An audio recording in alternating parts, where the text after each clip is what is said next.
Hello there and welcome to Chatterbox. I'm thinking a bit about Superman. I know, I do that. I think if it was left up to certain people, Lois Lane would be the star of Superman. Be the star of the show, wouldn't she? She'd probably be wearing the cape and the tighties and everything. And there'll be no place for Kal-El, Clark Kent, or whatever you want to call the character. Really, ever since the Lois and Clark show with Terry Hatcher playing Lois Lane, there's been this attitude, oh, Lois is so important, oh, Lois, oh, Lois, oh, Lois. The thing's called Superman for a reason, because it's about that character, and this is a very fashionable thing these days, to try and elbow the male lead out the way so the female lead can wiggle her backside, make some smug comments, then twiddle off again. I'm fed up of it. I do love Lois Lane as a character. I think she's brilliant. But we might have to come to the realisation eventually that we might have to go get rid of her. Because I think it is a problem if, in the end, especially young girls who are watching Superman because of her, she's become too important, too big. In a lot of ways, to a lot of people, not me, not to the people with any brains, but to people, the age group I've just mentioned, Lois Lane they'll be quite happy if there was no Superman and she was the hero, and that is a massive problem to me. I just thought I'd say that because I was watching Scotty V's Great Scott this week from Superman homepage. They did a whole speeding bulletin thing, and then Scotty V comes in and does his bit. I love Scotty V. But he was going on a bit about Lois in Man of Steel this week, and I just thought I'd readdress the balance because I think I am excited about how I've seen her portrayed so far in Man of Steel, and let's hope it's a good thing. But in the end of the day, I think in the history of Superman, there has been a misunderstanding of the character of Lois, and the more I see her, I'm not talking about the Man of Steel version, the more annoyed I get by her because she just seems to mouth off a lot, and what she says doesn't really make any sense.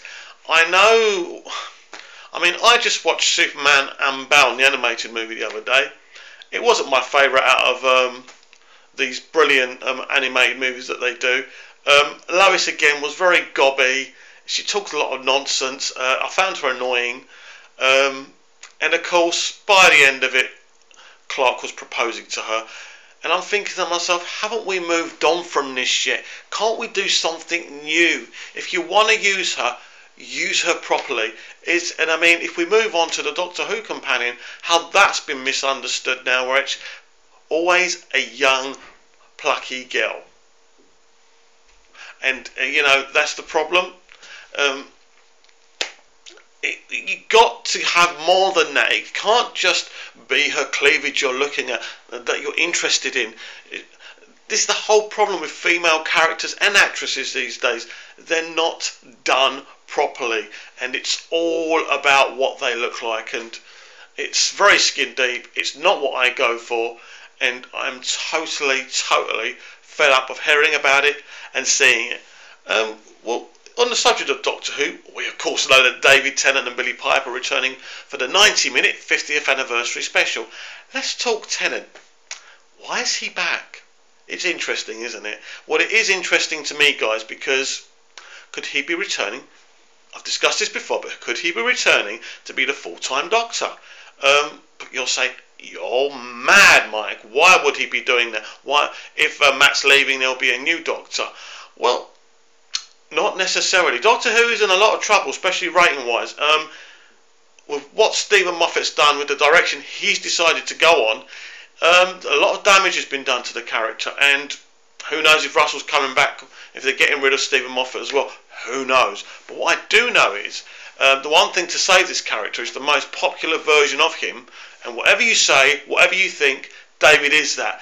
David Tennant puts butts in seats. If we look at the success of Broadchurch, last night's The Politician's Husband, again a wonderful performance by David.